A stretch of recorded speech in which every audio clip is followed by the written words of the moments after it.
now at the point of Esther, and I told Bob this morning, I went through the whole book of Esther. It's 9 chapters, and got a sermon together, and I would love to read for you the whole book of Esther and give you that sermon, but we don't have 3.5 hours here.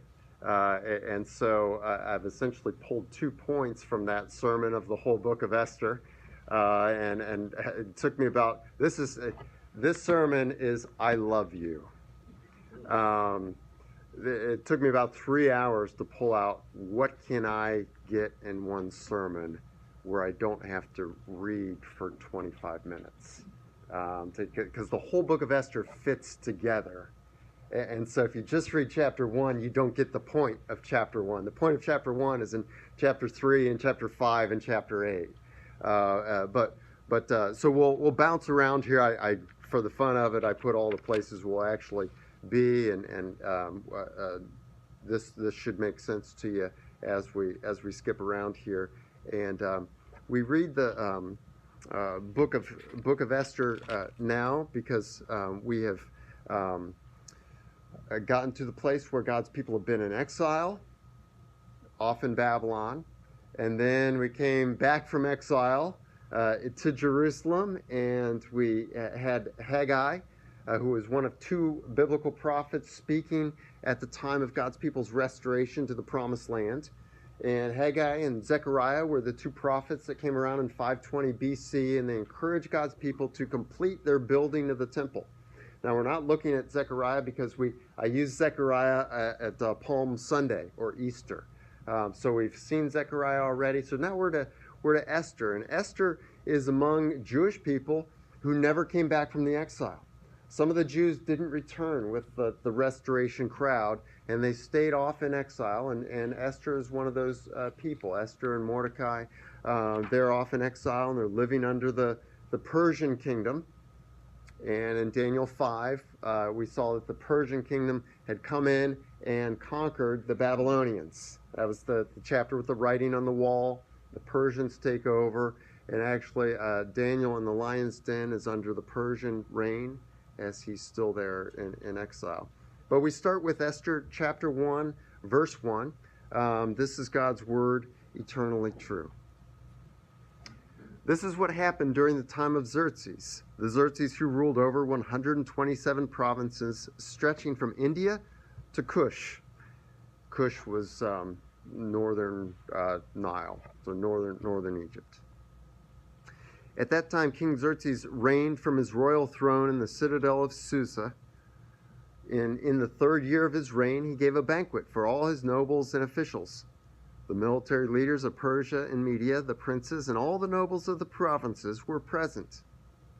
For a full 180 days, he displayed the vast wealth of his kingdom and the splendor and glory of his majesty. When these days were over, the king gave a banquet lasting 7 days in the enclosed garden of the king's palace for all the people, from the least to the greatest who were in the citadel of Susa. The garden had hangings of white and blue linen, fastened with cords of white linen and purple material to silver rings on marble pillars. There were couches of gold and silver on a mosaic pavement of porphyry, marble, mother of pearl, and other costly stones. Wine was served in goblets of gold, each one different from the other. And the royal wine was abundant, in keeping with the king's liberality.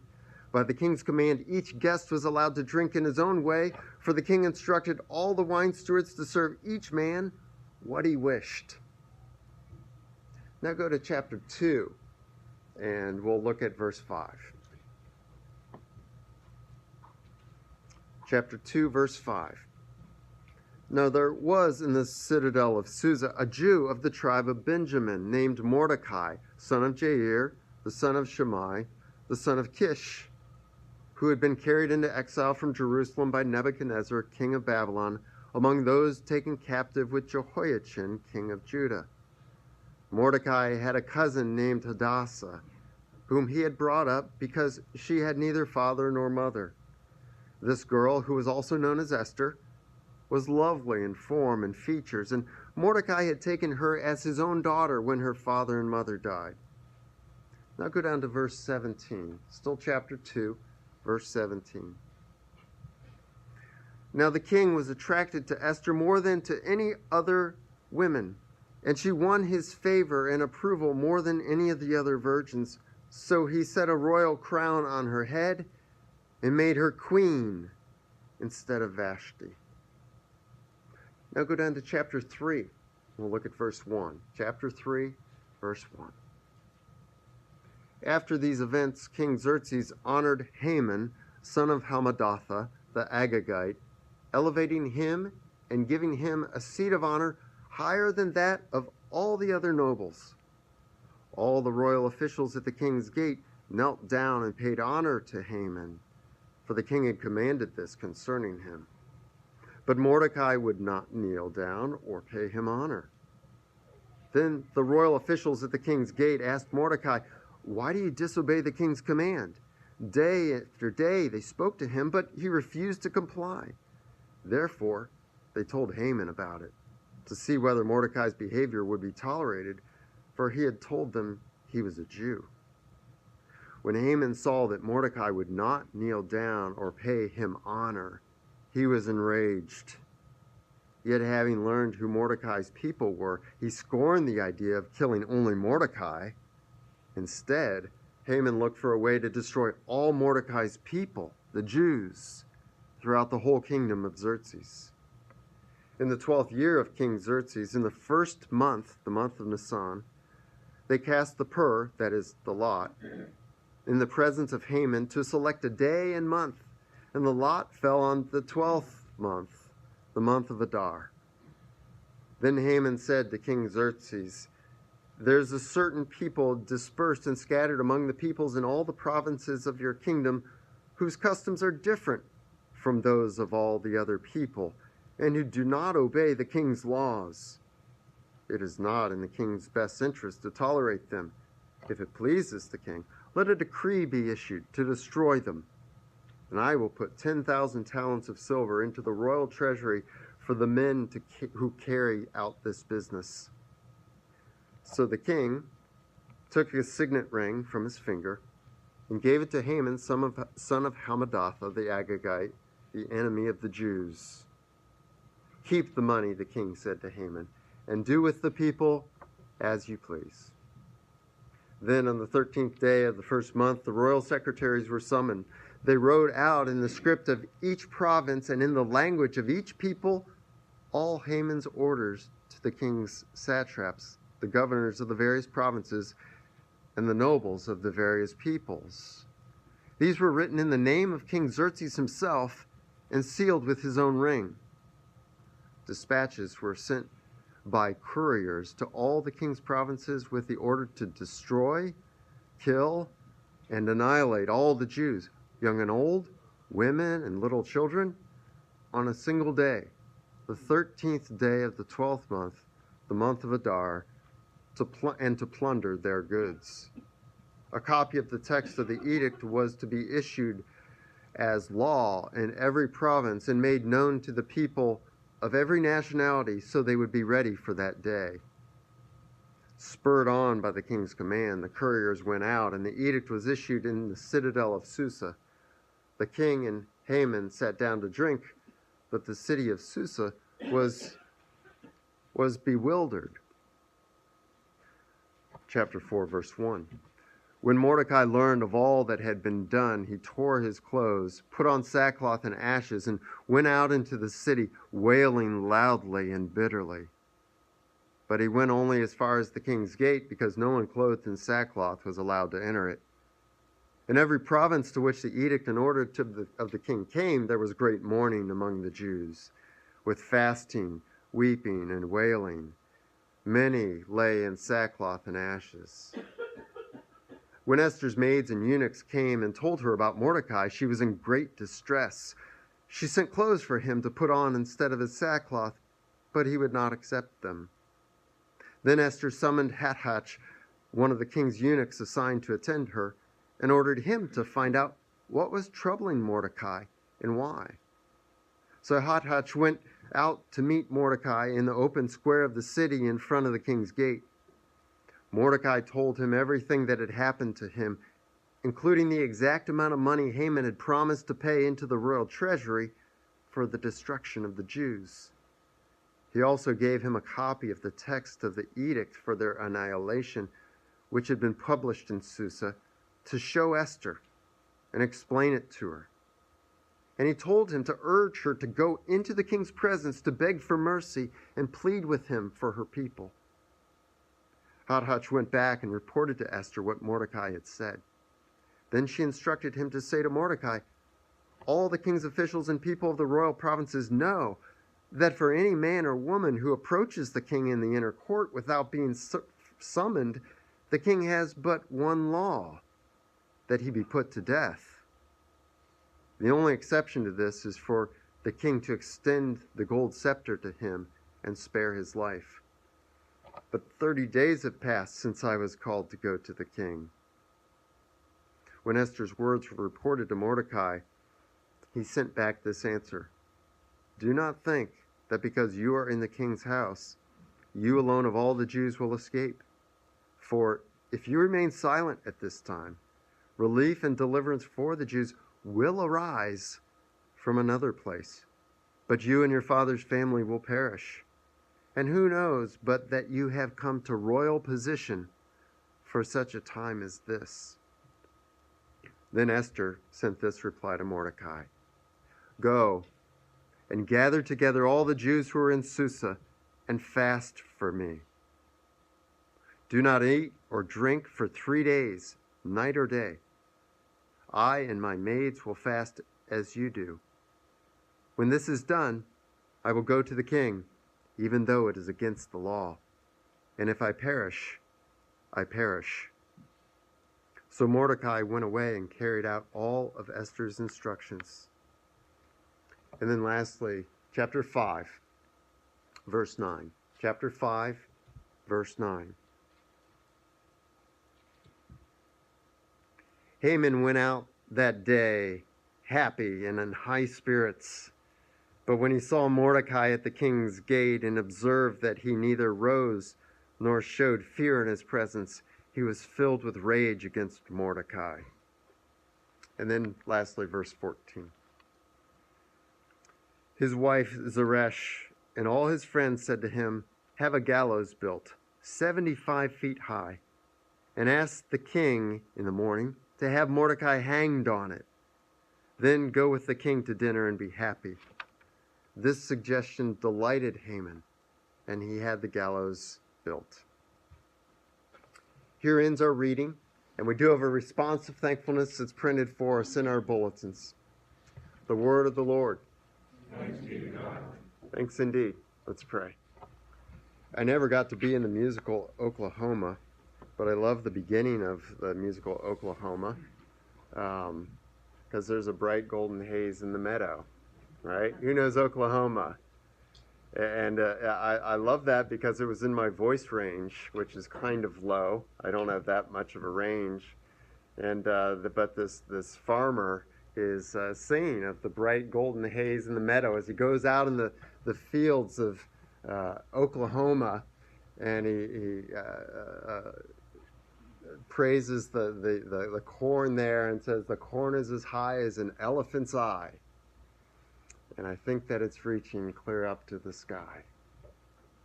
And he goes into the chorus and says, "Oh, what a beautiful morning.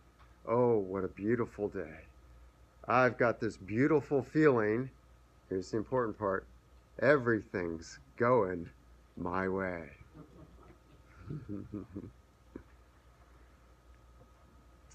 I love that because I think the music of it and the words just all fit together.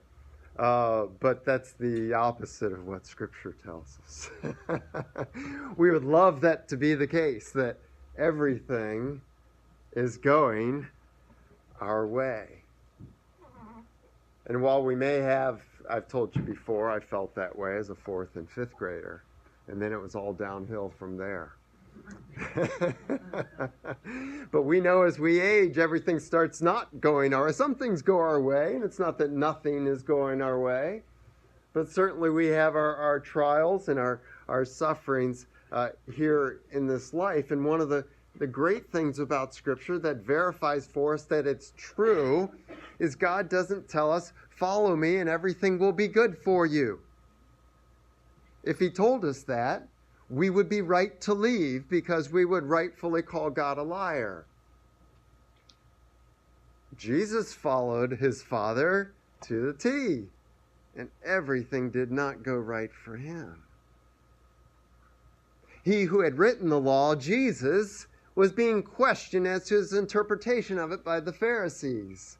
And the people who should have received him, right? John 1:11, he came to his own, but his own did not receive him. Those who knew the law, the Pharisees especially who knew the law, should have seen Jesus and embraced him.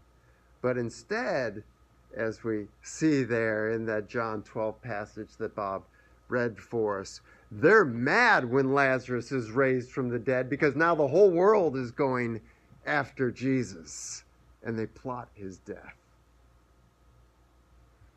So we know everything doesn't go our way. And one of the things that we learn from Esther, one of the things that the book of Esther is getting at, it's a book written for folks who are living under oppression, living under people like this Haman, and the kind of a dumb figure, Xerxes, who kind of is at the whims of these things that are going on, even though he has all this sovereignty. But as we live in exile, which Esther and Mordecai are, they're living outside the promised land, and as we live outside of heaven, as we live before the time of the new heavens and new earth, we live in this time where not everything goes our way. In fact, most things don't go our way. We just rejoice in the little things that go our way and kind of try to forget about all the stuff that's not going our way. And so the first point is about this, life in our era. What's life in our era like? And this is something God instructs us in the book of Esther. So number one there in your outline, if you'd like to fill out blanks in an outline, you're welcome to do that. You can just listen. If you want to just listen, that's okay too. But know what to expect in your lifetime. Life in this era, that's your blank. Life in this era is not everything going my way. Just know that. You're never going to reach some level of being a Christian where everything's going to go your way. That's not in the cards. That's not what God has designed for us in this era. And you're not experiencing hardship all the time because you're being unfaithful. Now, sometimes you can be unfaithful and experience hardship for it. But sometimes it's because you're being faithful that you experience hardship. Like the Apostle Paul, like David, like Jesus himself. Because they're righteous, they're experiencing hardship. And so know that when things are not going well, it's not God smacking you around. Okay? It's just not part of life in this era. We live under Hamans and Xerxes in our day. So what are some specific aspects about things not going our way in this era? A, in your outline there, non-believers and those who are outside of God's people, non-believers are prospering. So it's not the case that non-believers don't prosper and that they're poor, and that believers prosper and they have wealth and whatever they need they can buy and purchase and have. God's not operating that way in our lives today. And Solomon deals with this extensively in the book of Ecclesiastes. He says appearances mean nothing. It's meaningless. If somebody has a lot or they have a little, it's meaningless. It could mean they're righteous. It could mean they're unrighteous. Sometimes the poor person is poor because he's righteous. Sometimes he's poor because he's unrighteous. Sometimes a person's rich because he's righteous, like Abraham. Sometimes he's poor because he's righteous, like Jesus. He has nowhere to lay his head. So non-believers in this time will be prospering. And don't let that juke you. Non-believers will be prospering. And in most cases, non-believers will be, here's your second blank, in power over you. And this is just by sheer numbers. If 10% of people are saved individuals who love Jesus, 90% of people are not, then you're going to have people in power over you, whether it's civil government or a boss or a coach, who are non-believers. Okay, and so that's just the case. You're not going to get the job solely on the fact that you're a believer. You're not going to get the starting position on the field solely on the fact that you're a believer. And so we see this idea of prospering and power over us in verses 1 through 8. Isn't that, see the setup that God's giving us here to help us to understand non-believers prosper and we don't. There's poor Mordecai and poor Esther there. And they're just living away. And the Jews there, and we find that they even wind up in sackcloth and ashes. And the King Xerxes there, his kingdom goes from India to Egypt. And he's got couches outside in his capital city, the citadel, capital city of Susa, where Esther and Mordecai live, where he lives, where he rules from, where his palace is. He's got couches, and the couches are made of not leather, gold. Couches of gold. That's how abundant his wealth is. Couches of silver. And did you catch what the sidewalks, the pavement is made out of? Something that I can't pronounce and I didn't look up, porphyry, marble, this is verse 6, marble, mother of pearl, and other costly stones. This sounds like a description of the New Jerusalem when it comes down and comes down from heaven and sits among the new heavens and new earth. This is how great his wealth is. And he tells his servants, when he invites even the poorest of the land to his last 7-day banquet, he says, give them as much wine as they want, any kind of wine. You can get wine cheaply in a box from Walmart, or you can buy. I clicked on something on the internet recently, and it was like some wine service, and like the cheapest ones you could get were like $58 for a bottle. And I thought, wow, that's like more than 10 times of that 2.5 liter box at Walmart. But whatever kind they want, just give it to them. Wealth upon wealth upon wealth, and power over all these nations. He's completely secure, and that's not the case for the Jews.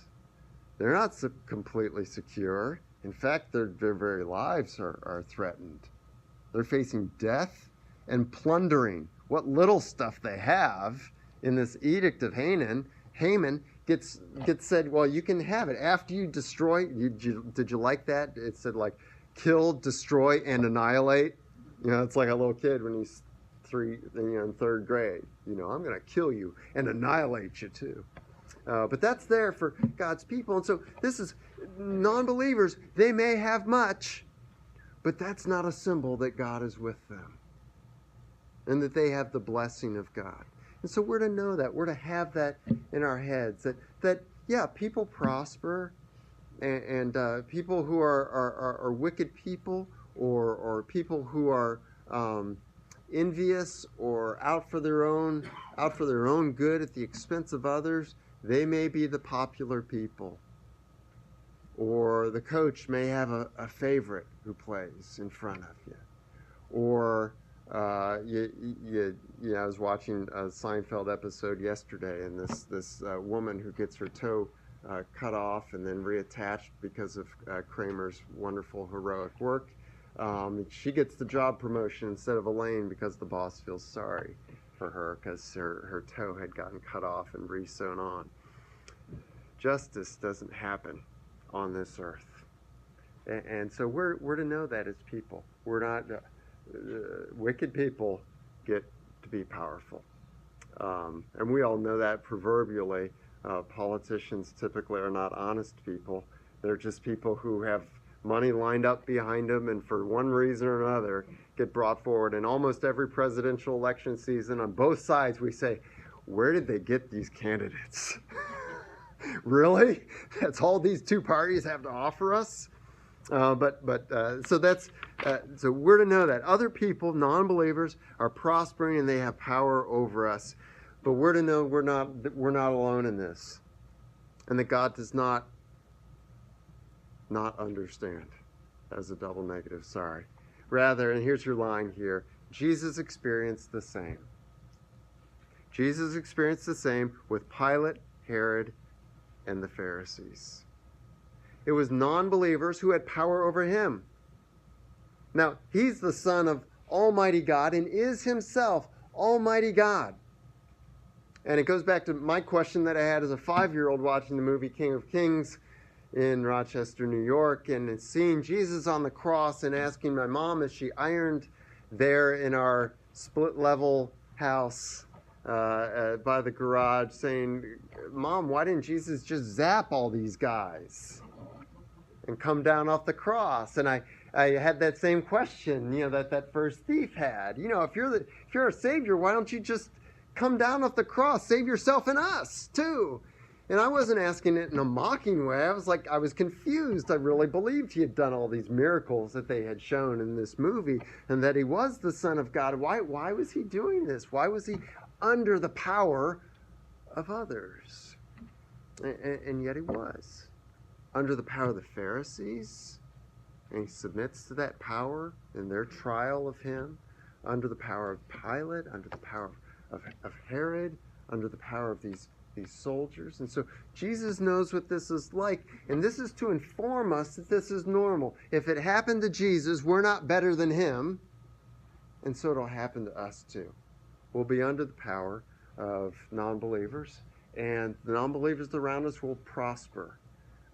Who's more popular during Jesus' day, Jesus or the Pharisees?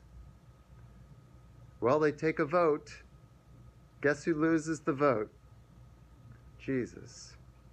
The crowd shouts, "Crucify him," because the Pharisees wield their popularity, they wield their influence to get the crowd to shout against Jesus that he would be crucified. So non-believers have power over you.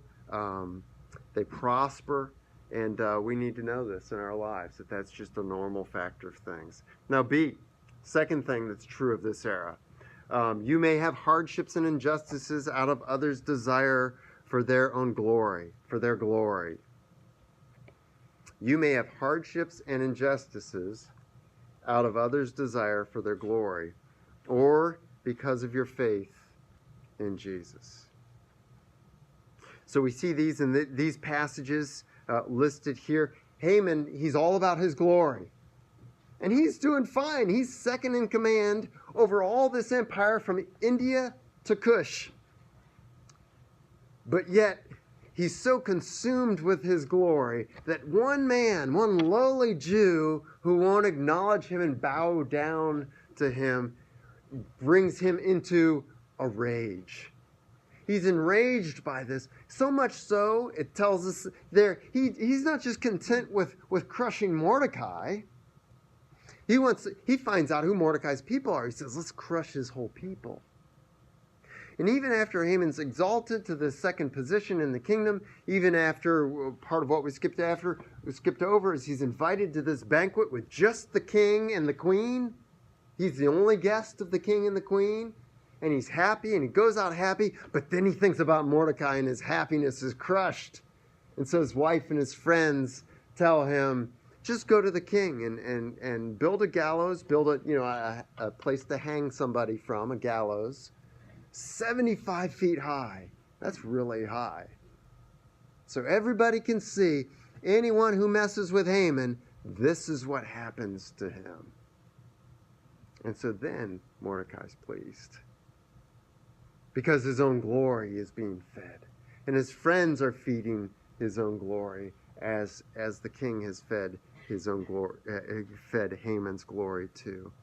And so sometimes it's because of someone's glory, Mordecai, and he's infuriated by this, but also sometimes it's because of your faith. And the Jews living in exile, because of their faith, because they worship the one true God, they become subject to this injustice. And certainly that's been the case of God's people from the time of Abel. Abel is just, and he's desiring to be pleasing to God, and he gives this sacrifice of faith from the flock. And so what's Cain do? He kills him. So this has been going on for a long, long time, but certainly through the history of the church. Even in biblical history, in the New Testament, the righteous Jesus, because of his faith, because he says, no, I am the Son of God, and you will see the Son of God descend from the clouds with glory and with God's angels. And it's that very statement before the Sanhedrin that brings him before Pilate. And then before Pilate, are you a king? Jesus says, I am. And so Jesus is speaking truly of what's true. He has faith because he's seen it all. He knows all these things. And because he's speaking what's true, he's persecuted. And that's what's happened to the church through the centuries. And you and I know that's what happens when we speak of faith in Jesus. We were just talking at the end of our Sunday school time. What about people who try to single us out and say, oh, you're people who believe, that if someone doesn't believe in, if someone doesn't believe like you do, then they go, to eternal punishment. Isn't that unfair? Aren't you a bigot? So we know the persecution that we receive because of our faith. You can be a Buddhist much more safely in America right now than a Christian. If you're a Buddhist, no one's going to make fun of you at school. Right? All kinds of concessions are being made right now in our country to people of other religions, and that's fine. We've got freedom of religion here. But if we follow Jesus, we're persecuted.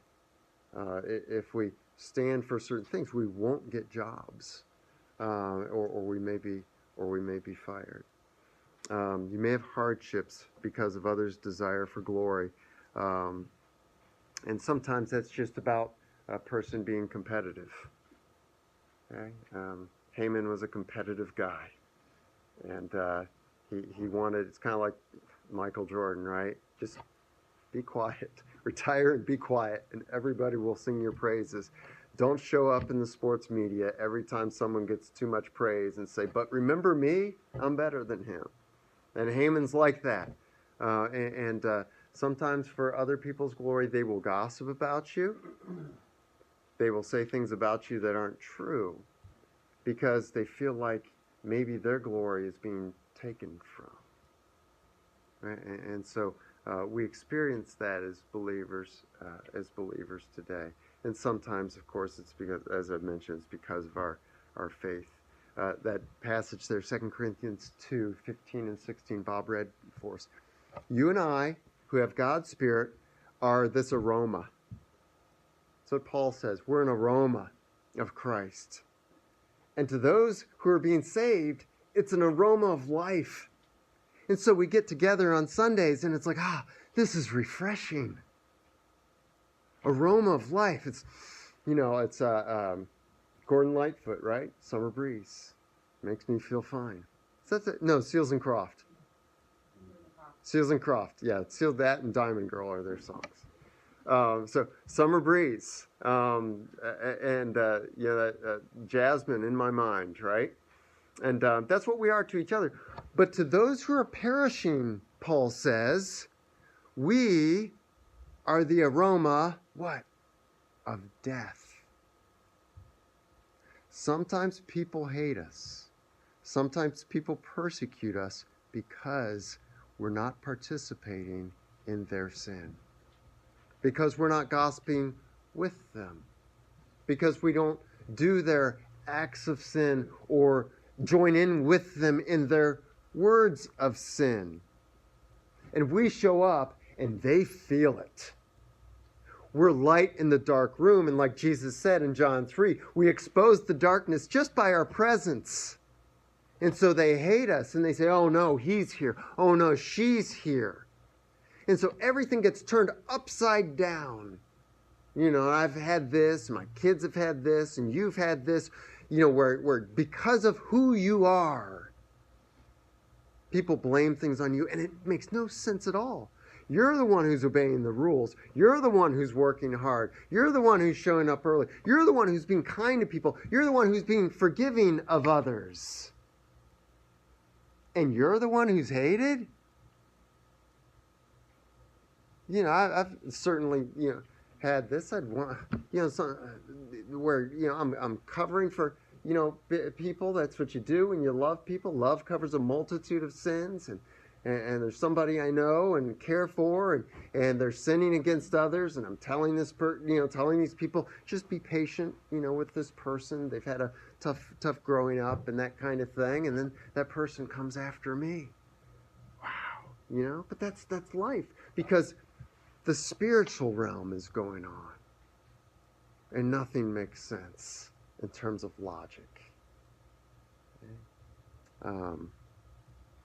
So sometimes you experience hardships and injustice out of others' desire for glory, or just because of your following Jesus. Next thing, C. Or you may have hardships and injustices out of others. 3 words for you. Incompetence. Those are both E's at the end there. 3 E's. Incompetence, laziness, or lack of concern for doing what is right. So sometimes you have hardships and injustices because someone's seeking his own glory or her own glory, or because of your faith. But sometimes you experience bad things because people are just too lazy to do what's right. They don't care about doing what's right, or they're incompetent. And that here is the figure of Xerxes. Okay, he just doesn't care enough to do what's right. We see there in chapter 3, verses 10 and 11, Haman comes to him and says, there are these people in the land. He doesn't even identify them. And he says, they have different customs than ours. Well, Xerxes knew that. The Persians had people from India to Egypt. And that was their policy nationally, to let people have their own customs and their own gods and all that kind of thing. That was the Persian foreign policy. But Mordecai comes and says they have their own customs, they're not like everybody else, and they don't obey your laws. Now, that was not true. This is like when people come at the meeting and appear as witnesses at the Sanhedrin, witnesses against Jesus, and they say, he speaks against Moses and against the temple. That was not true. They're false witnesses. And so Mordecai comes and he says, they don't obey your laws, and the king doesn't know that Esther's a Jew, and that Mordecai's talking about Esther. Haman is talking about Esther, and Haman doesn't know Esther's a Jew yet. But Xerxes is incompetent. He doesn't seek out what's true. He just says, going to, hey, here's my signet ring. Just make a law of whatever you want to make a law of. You want to make aliens that appear as clowns, the kings of the day, go ahead, and do it. Whatever you want, just go ahead. And he gives them a blank check, his signet ring, so he can make laws and take some wax and put that imprint from the ring on that law, and it would be a law that could not be changed, the law of the Medes and the Persians. And so Xerxes is just a fool here. He's incompetent. He's too lazy to do the research. Is this so? Who are these people? Give me examples of how they don't obey your law. He doesn't do any of that. He just says, go fine. Just keep the money for yourself. Okay. And so sometimes it's because of incompetence, laziness, or a lack of concern for doing what is right. One time, I wasn't that great in basketball, but I played basketball through my senior year of high school, and I was the youngest child, and so I was blessed with my older brother and sister always rooting for me in everything I did, my parents rooting for me in everything I did. And one year when I wasn't playing that much, my brother went through and he actually statistically got all the statistics, and he found out that on the team, now I wasn't starting, I was coming in like I was the 6th man. There are 5 guys out on the basketball court at once. I was the 6th guy, so I'd come in, sometimes the 7th guy, sometimes the 8th guy. Okay. But he got the statistics and he found out that I was the 4th most productive person on the team per minute. Rebounds even. Rebounds, assists, points scored, that kind of thing. My productivity, my kids found this in an old file, written in my brother's handwriting about a year and a half ago at my mom's house. He had written all this stuff out, and he was thinking about going and talking to the coach. Now, my brother's out of high school and all this kind of thing when he's doing this. But he was really upset because his little brother wasn't being justly treated because he felt there was a favorite on the team. And the coaches now, they're teachers. They got a lot of stuff on their plates and that kind of thing. They can't, it's not like analytics and that kind of thing. He didn't have a lot of people at his disposal. And this coach actually, and the assistant at this time, I loved. And if I saw him today, I'd be really happy. They treated me well. But they saw somebody else they really, really liked.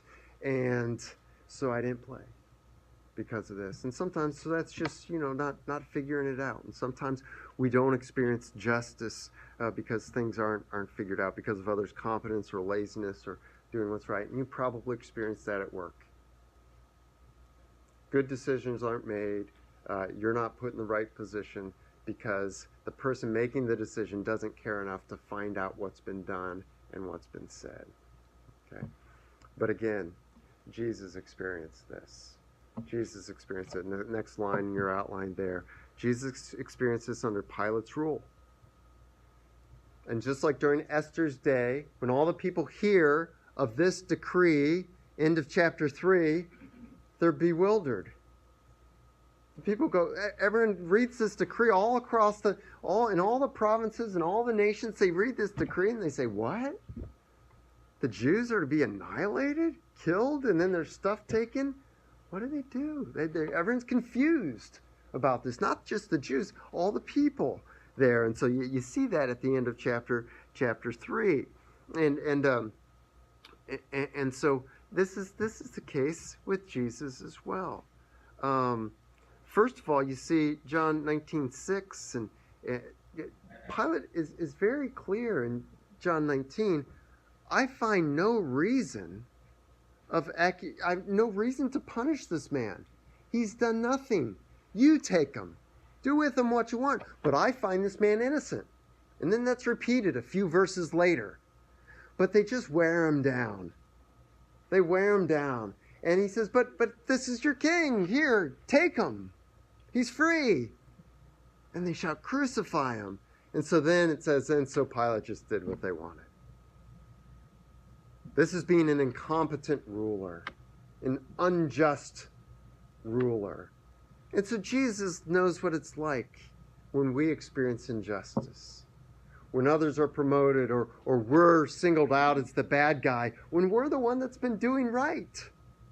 Of all people who lived on the earth during Jesus' day, he should have not been killed. Everyone else should have been crucified because that's what everyone else deserved for rebellion against the holy God.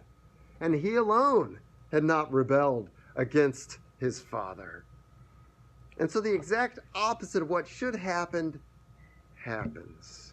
Jesus experiences this. John 19:6, as soon as the chief priests and their officials saw him, they shouted, crucify, crucify. But Pilate answered, you take him and crucify him. As for me, I find no basis for a charge against him.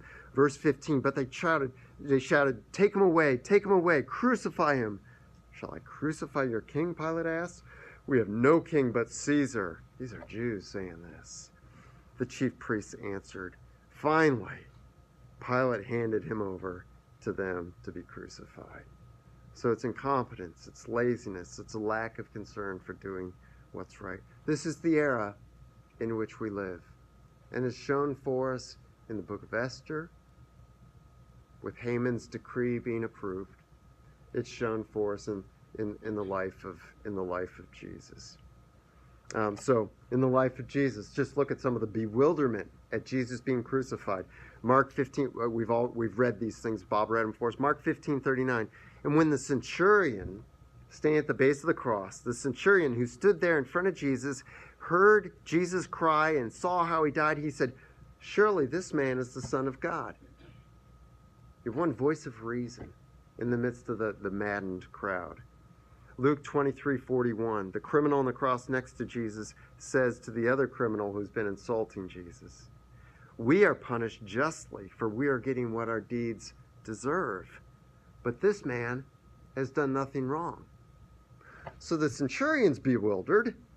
One of the criminals being crucified next to Jesus, he's bewildered as well. And then Luke 24:19, the two disciples on the road to Emmaus. They say this Jesus says, "What things are you talking about?" And they respond to him. They say, "He was a prophet, Jesus of Nazareth. He was a prophet, powerful in word and deed before God and all the people. We didn't see anything wrong with him. And he was a prophet. He was speaking God's words. And he was doing God's deeds, miracles. The chief priests and our rulers handed him over to the sentence of death. And they crucified him. But we had hoped that he was the one who was going to redeem Israel." So they're bewildered as well. And we experience that in our lives. This is life in this era. A few good people who have eyes to see and ears to hear, they will understand your plight. And we come together as believers in Jesus, in the church, and we hear each other in our trials and the sufferings that we're enduring, and we understand, and we comfort each other because we live in an era in which what should be done, what's right, is not done, and we suffer for it. Whether by others' desire for glory, or whether by others' incompetence or cowardice, like with Pilate. It's life in this era.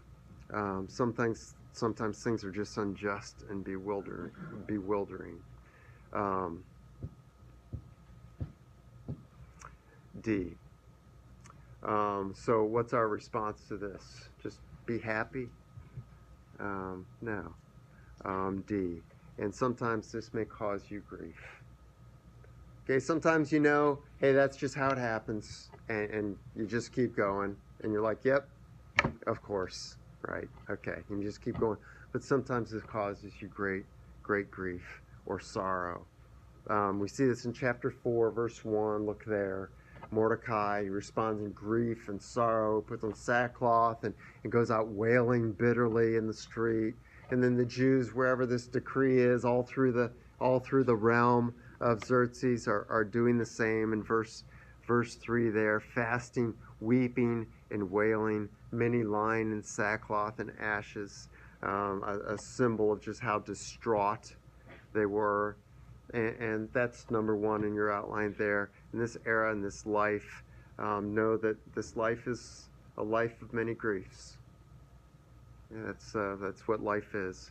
It's a life of many griefs. And 1 Peter 4:12 that Bob read for us. Dear friends, do not be surprised at the painful trial you are suffering.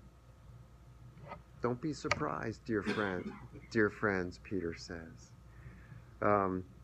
Verse 13 of 1 Peter 4, you participate in the sufferings of Christ. Okay, like teacher, like student, like master, like servant. Jesus suffered, so you suffer too. 1 Peter 1:6, here's how Peter describes it. Now for a little while you suffer grief in all kinds of trials. 1 Peter 1:6, the description of the Christian prior to Jesus coming back, prior to our deaths. Now, for a little while, we suffer grief in various kinds of trials. Number 2, this was the case for Jesus as well. So Isaiah 53:3, he was despised and rejected by men, a man of sorrows and familiar with suffering. Or as one of the versions puts it, acquainted with grief. Mark 14:32, they went to a place called Gethsemane, and Jesus said to his disciples, sit here a while I pray. He took Peter, James, and John along with him and began to be, Jesus, deeply distressed and troubled. Verse 34, my soul is overwhelmed with sorrow to the point of death. And Hebrews 12:2 that we looked at a couple of weeks ago. My soul is, let us fix our eyes on Jesus, the author and perfecter of our faith, who for the joy set before him endured the cross, scorning its shame. Jesus himself was troubled by all this, so it's okay. It's okay to be troubled. It's okay to be troubled in the midst of your suffering. It's okay to grieve over your suffering. Even Jesus did. Okay, number 2, and this is a very quick point for us. Number 2, as things aren't going your way, look to God in hope. Look to God in hope. Don't look to other things. Don't look to maneuver around. Don't be unrighteous. Don't do evil for evil to those who do evil to you. Okay? Look to God in hope. And this is what Esther alerts us to in 4:15 through 17. When she finally gets that the Jews are all going to be annihilated, she tells the servant, go tell Mordecai, have all the Jews fast. Go into fasting, and me and those who attend to me will all fast, because I have no way of getting this message to the king. And so our hope is just in somehow God will let me get to the king and get him to do something to save us, so that we won't be all killed. And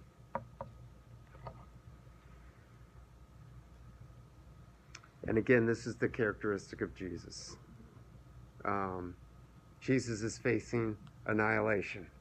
He's facing a maddening crowd coming against him and plundering his stuff, which we see at the base of the cross. They're casting lots, like Haman did for the lives of the Jews. They're casting lots at the base of the cross for Jesus' clothes. And so there Jesus is, suffering in our place, but his hope is in God.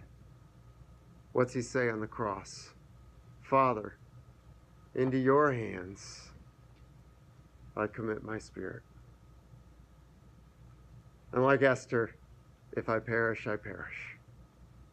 That's the attitude. And he knows he's going to perish. But even though he knows he's going to perish, physically die for his faithfulness to his Father, even though he knows that, he still looks at his dying breath to his Father as his hope.